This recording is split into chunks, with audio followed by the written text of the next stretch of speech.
I personally, for sure, have ADHD, and I think that combo of ADHD and an autistic spouse, in some ways, we really complement each other well like that. Mhm. Sometimes I have to remember that the life we created is a little stretch for him beyond what his natural tendency for connection would have been. He would have been one of those engineers who could have lived alone and been happy with that as well. He could have been okay, but he's choosing Excuse you. Yeah, He's choosing you. no. He's choosing his family. My gut instinct is to smooth the way for my Aspies, right? To make things easy for my family members, but it's not always to their benefit. And it definitely isn't to mine. I really became his emotional helper, which is good for him, bad for me, because he missed that opportunity to really learn how to emotionally regulate himself. It can look like your partner is not interested in making the relationship better. This is season 3 of the Your Neurodiverse Relationship podcast, which is for adults in all kinds of neurodiverse relationships, not just romantic partnerships. I'm your host, Jodi Carlton, and I've spent close to 2 decades growing in my understanding of how our different brains influence the way we understand and relate to each other. Through the years, I've helped several thousand people understand themselves and their loved ones. This podcast is a place where I come together with others to talk about their journeys. I've got a great lineup of guests talking about things like masking, traits of neurodivergent folks, traits of neurotypical folks, what kind of things cause difficulties in our neurodiverse relationships, but also some of the wonderful things about our neurodiverse relationships. Also, this season is a video cast where you can enjoy watching on YouTube, or you can listen to us on the podcast like you have before. If you're really enjoying this podcast and if you've gotten something out of it, please leave us a review, because reviews really matter. And we want to get this out there to as many people as possible so they can benefit from it just like you. If you're watching on YouTube, be sure to subscribe so you'll get notifications of upcoming podcasts and other videos that I post there as well. Welcome.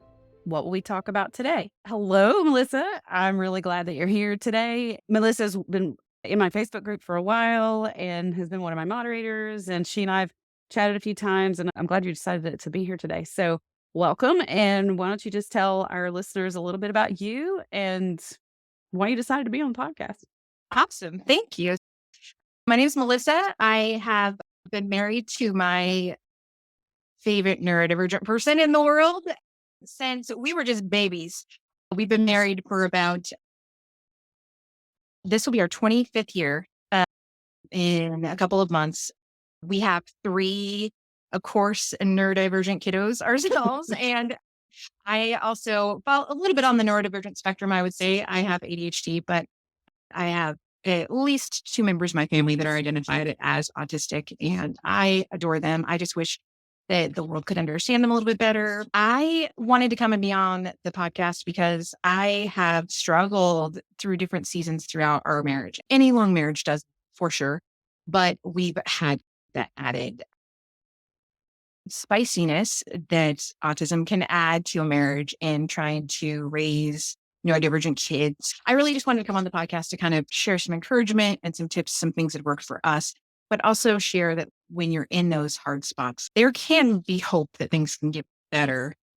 There are things you can do to help your needs get met. And even though it feels like sometimes you're doing 90% of the emotional work in your family, you are, but it can be worth it still.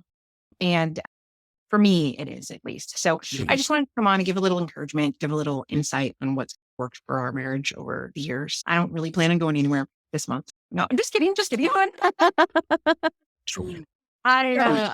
We have this little joke in the state we live in.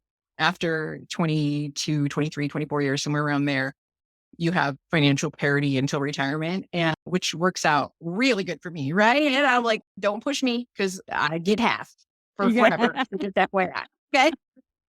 So we have a little joke. We kind of joke about it. He knows we joke about it, but it's hard. Every day it's kind of cliche, but it's a choice to stay here and do the work, to be in a place where we can laugh and have fun together.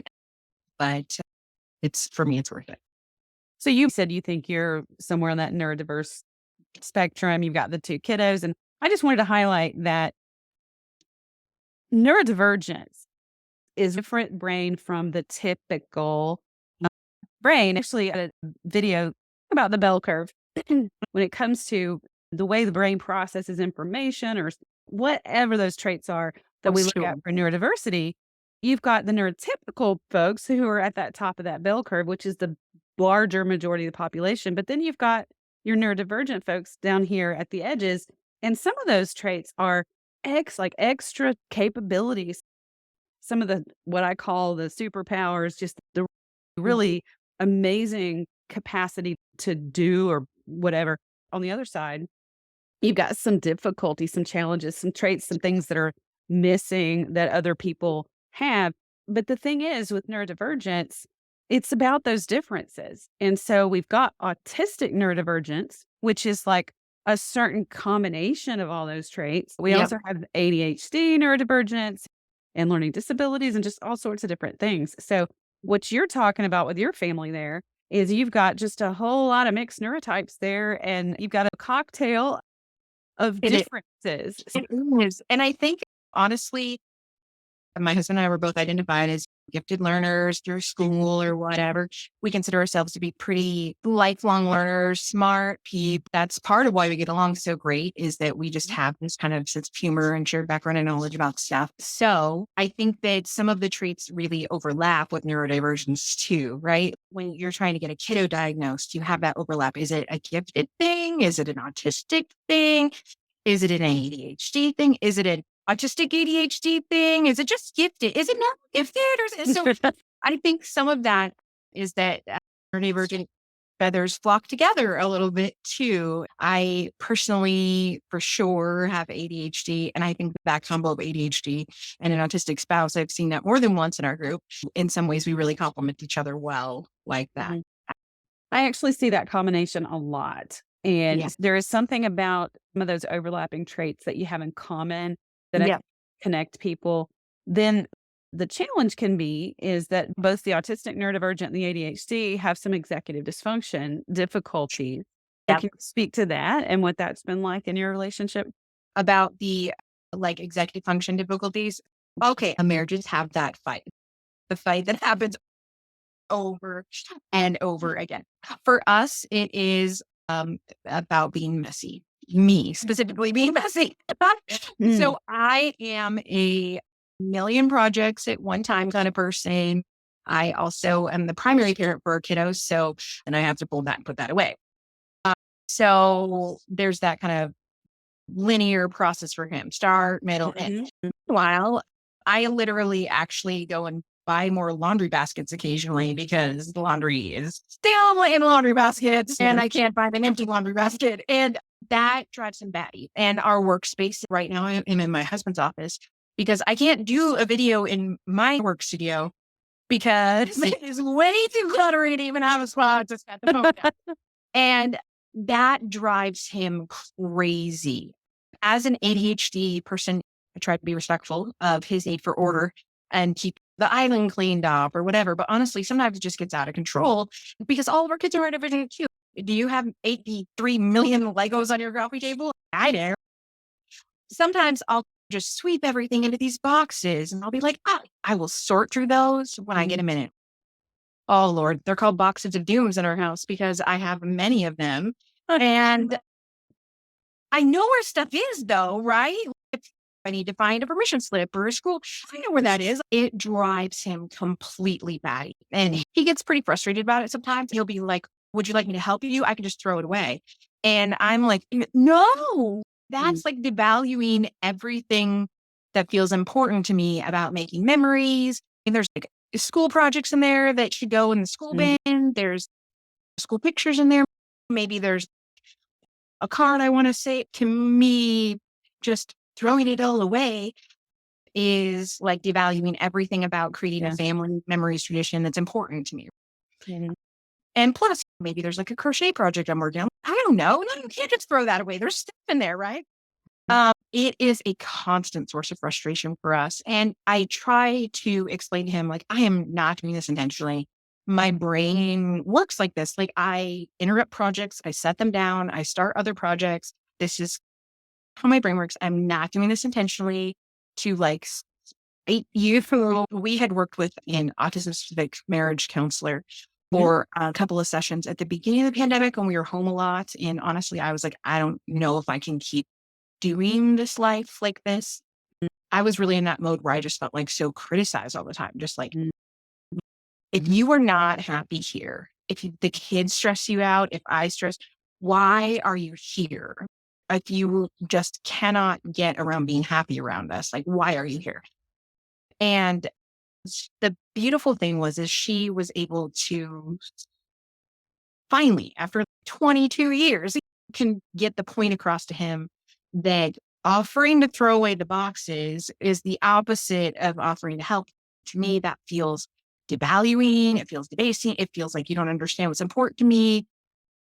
She was able to communicate, like, maybe what Melissa really needs is for you to take something off of her plate so that she could spend half an hour to go through one of those boxes, whatever, so that it could be a priority to her, or she needs to just speak more clearly. Like, it's stressing me out that our foyer looks like a loading dock. Can you handle that by Friday? And I can handle that by Friday, right? Just for him to be really clear, because that's been a hard thing as an adult on the autism spectrum in our generation growing up in the 70s and 80s. He didn't get many tools or supports to understand his own dysregulation. He didn't get tools or supports to understand how to communicate very well with other people. He was a typical nerdy band kid, outsider. And we met in high school, and he really didn't have, beginning when we met, I really became his emotional helper through there, right? Through helping him navigate through those situations, which is good for him, bad for me, because he missed that opportunity to really learn how to emotionally regulate himself, to learn how to be like, oh, I am stressed out and overwhelmed. I need to be aware of that before I do a figurative kick the dog, we call it, just where he gets mad and he Yeah. starts moving things with his foot. And I'm like, all right, I know you don't mean to be looking like you're kicking things out of anger, but that's how it Yeah. looks like for everyone else, right? And you Yeah. don't know that because you're dysregulated, but you don't know how to check in with yourself and be like, oh, I'm at a 9 right now and I need to take a break. He doesn't have that skill still, even now as like a 40-something-year-old man, right? Mhm. So that's really hard. And that is something that I struggle with, is that not only am I like the emotional barometer for my kids, which, a lot of moms are, right? Mhm. But I end up being an emotional barometer for him to insulate the kids from his dysregulation sometimes. I'm going to go back to what you described as your style of putting everything in the box of doom. I love that. I think the organized chaos is like the flagship of ADHD. When you said, I know what's in there and I know where it is, but it's still a chaotic Yeah, situation. That's so right. common for ADHD. And then what you're describing though about him, there were two things that I heard. One is the more regimented, linear structure thing. Everything has its place, everything has a time to do it. The other thing that I heard was the less nostalgia, which is also a common trait of particularly neurodivergent men, autistic Yeah. neurodivergent. I would say and sometimes my females too, but that's something that I really see that the two different neurotypes can struggle with in relationships is that nostalgia. He's just seeing it as a box of doom. It's So like, box of get trash, rid right? of I was just talking to David Glick, who's another one of my podcast guests. He was talking about that, those coping skills and how it's so important that even adults learn. He coaches people how to learn how to engage frontal lobes of the brain. We talked about the pause button. In my communication program, that's a huge thing that's important for both partners. But because pressing that pause button, somebody's becoming dysregulated, that's what interrupts the whole limbic system fight or flight process. That's Yeah. really hard for me because in any conversation we have, I get more emotional automatically anyway. So for me to be like, okay, we need to stop and come back to this. And for me, there's all this history and things that I need to work through when we're having this conversation. But to him, it's just like a dollars and cents, like literally black and white kind of thing.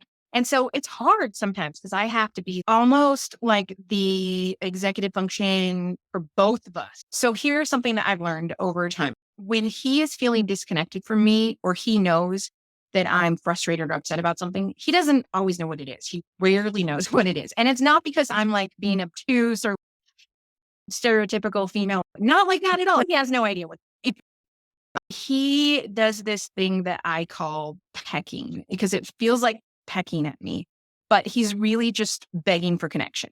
He just really knows the connection is broken and he doesn't know what's going on. And so he'll be like, I love you. I love you. I love you. But saying over and over at me within the same 5 minutes. And I'm like, stop. I love you too. Stop. So I've learned to say, what do you really mean? What do you really want to say? What do you really mean to say? And I have to coach him through that process a little bit. Do you mean to say that you're feeling frustrated? Do you mean to say that you feel like I'm feeling disconnected? And that is sometimes, man, that is dang frustrating because I feel like, why am I doing all this work? It's not like I am married to a child.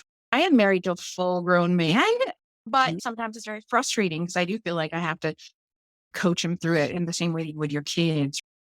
So what I'm hearing here is that the language of emotion. It's an input information system. It's a And language. he never learned it at Well, all. he didn't You learn know? it. There is some degree of ability to learn. Yes, our autistic child is going to be in such a better place when she is our age Mhm. because she's had the coaching and the ability to like, Mhm.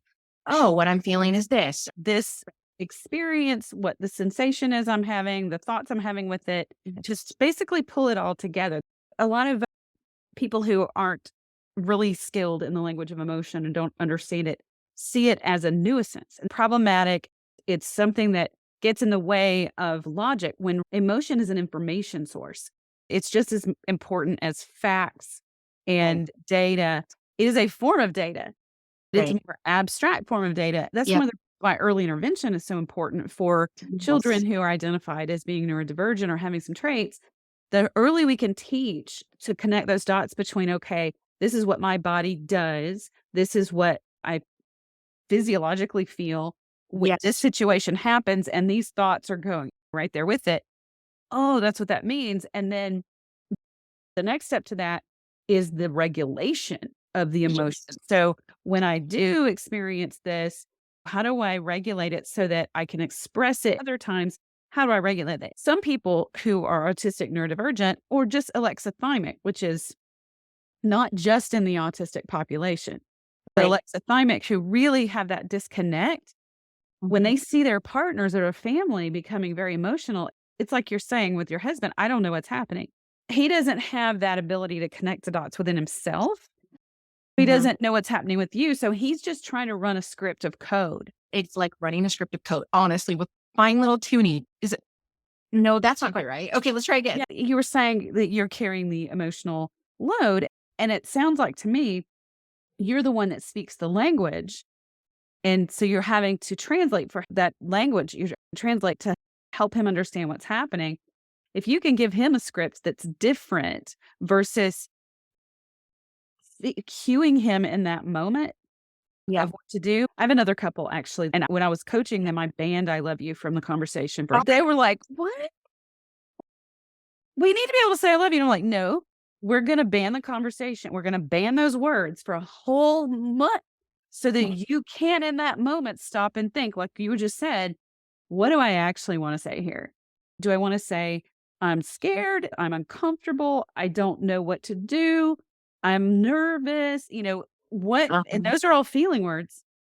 I see that you're stressed. I don't know how to Mm. help. I'm I sorry. don't know I what to know this. do. It forces the pause and the reflection versus I'm going to engage this script. And then you may be, without realizing it, reinforcing it by feeding him, this is what to do. That is a good idea because if I get frustrated and I feel we have the conversations again, obviously, when it's not emotionally whatever.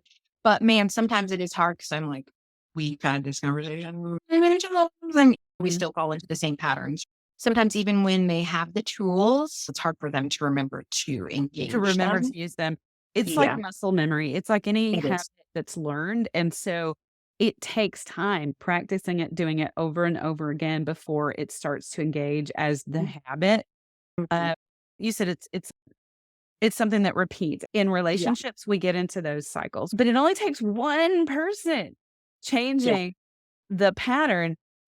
Systems theory is the concept that only one part of the system changes, the whole system has changed. So Right. even if And that you change up what you do or how you respond to him, that's going to change up the whole dynamic. Empowering, actually. That's the empowering part. that is actually part of one thing that began to improve my marriage and also make it harder was probably 5 or 6 years ago. I really began to get into some therapy for myself and looking at family of origin stuff and what in the world was it that drew me to someone who was so steady Mhm. but couldn't meet my emotional needs. Why was I so prepared to be nearly codependent with this person? What was it about how I grew? It's frustrating because he doesn't have the desire to do any of that work himself or learn any of his stuff. But it just by me making some of those changes, by me understanding it more clearly, I was able to stop some of the pretty unhealthy stuff that we had Mhm. going on. And I was really able to be like, okay, I'm more empowered to be like, you know what? Actually, my needs are important too. I spent maybe 18, 20 years setting them aside so that I could just make things easy and calm for you. But I'm not going to do that forever. And I'm stopping now. And it's still hard. It's still a struggle because my gut instinct is to smooth the way for my Aspies, right? To make things easy for my family members, but it's not always to their benefit, and it definitely isn't to mine. I can It's relate to art. that. I totally understand what you're saying. And the thing is, the easier it is on them, the less they're learning to cope and develop their own coping skills. In the moment, it may make things easier, Right. but in the long run, it's actually disabling for everybody. It's great that you went and got some work on yourself. I want to circle back to what you said because I hear this all the time. My partner doesn't want to put in the work. My partner doesn't want to make the effort. Here's the thing: neurodivergent effort and work looks really different than the type of work that you're doing that Yeah. deep dive, the deep Yeah. dive into yourself and your family of origin stuff. I won't even say that's a gender difference because I've seen men who really good. Yeah. But for a lot of neurodivergent folks, it's not something that they're really going to be able or want to do, but that Yeah. doesn't equal not wanting to make an effort. We all follow through with what motivates us. We're motivated by getting more of what we like, but we're also very motivated by Yeah. consequences. All of us are motivated by consequences. And for somebody like you who likes to get in there and understand, it can look like your partner is not interested in making the relationship better, but he may not need that deeper level understanding of things. I'm that way. I'm going to reference David again because I just taped podcasts with him, so it's all fresh in my mind. Him being the neurodivergent and me being the neurotypical, he was saying in his coaching work that he just focuses primarily on the what. What do we do to solve this? What do we do to fix this? And there's not a whole lot of focus on the why. And I'm like, okay, I, as the neurotypical, really like to dig into the why with people and even with Yeah. myself. Let's look at the why so we can get to the what.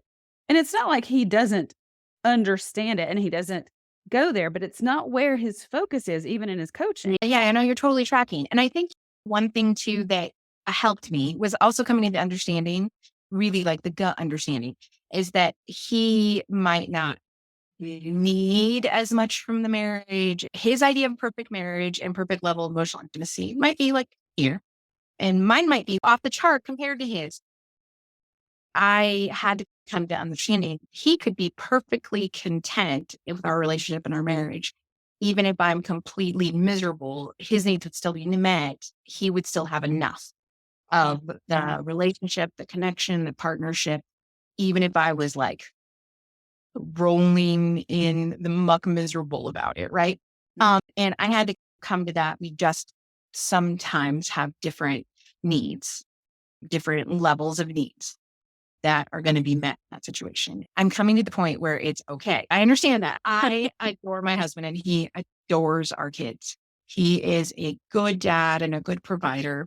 He probably isn't as emotionally connected to them as I dreamed that my kid's dad would be, but they're fine, right? And our kids are growing up with a hilarious sense of humor. They know their dad's here for them, whatever. I also think that in different circumstances, he would have been happy not having a family and maybe even not having a wife. He would have been one of those engineers who could have lived alone and been happy with that as well. So for him, sometimes I have to remember too that the life we created is also just in itself a little stretch for him beyond what his natural tendency for connection would have been. I don't want to make it sound like he doesn't want our kids or not, like none of that. He adores our kids. Being a mom to me was something that I knew I was going to do when I was 10 years old.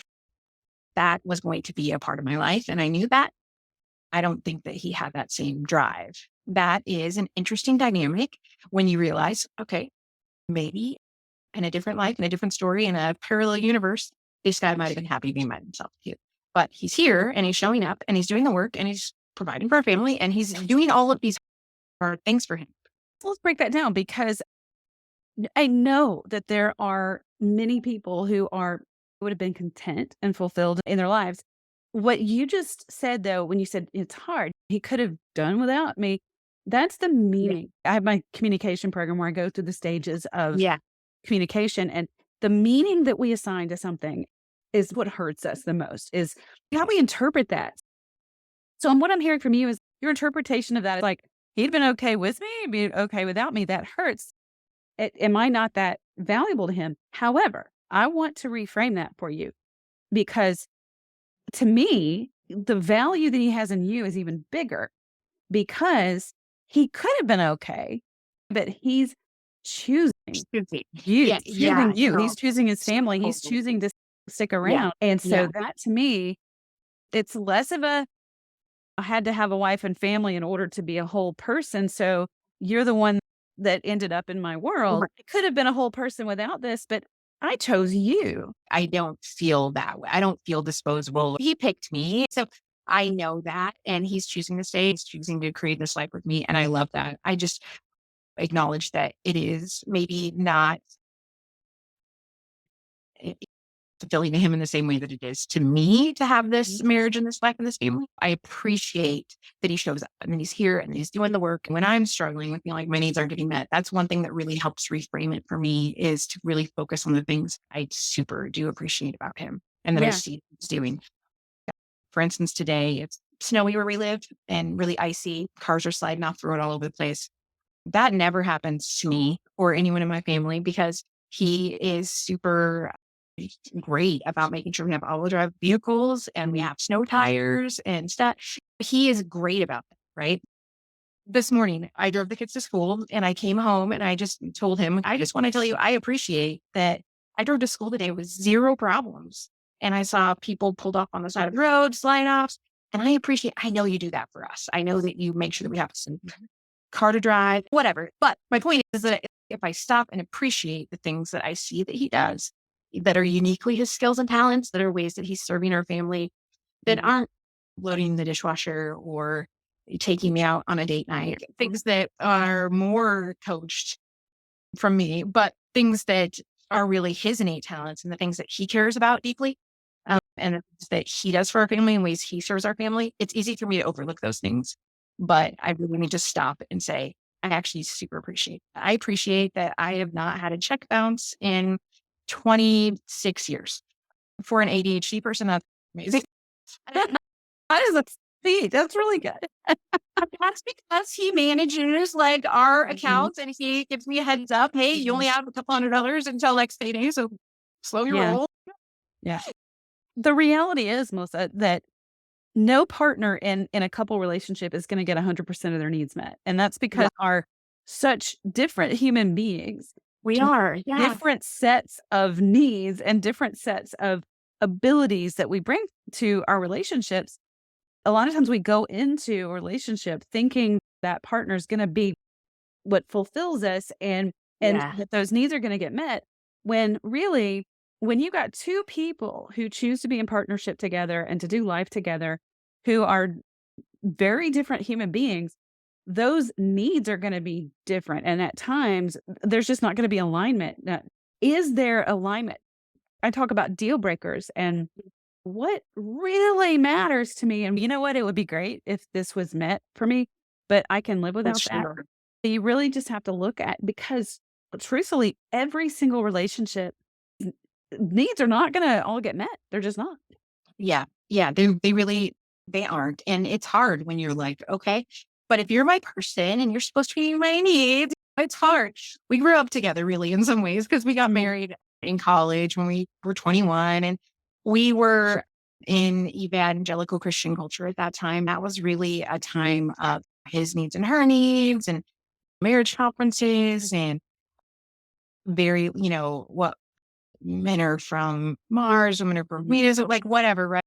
And I feel like specifically men are supposed to be the spiritual lead of the house and make the decision. You're supposed to defer to them. That was really a struggle for me because I could defer all day long and there were still some things he just doesn't care about or care about leading for. Okay, folks, don't hate me for cutting you off right there.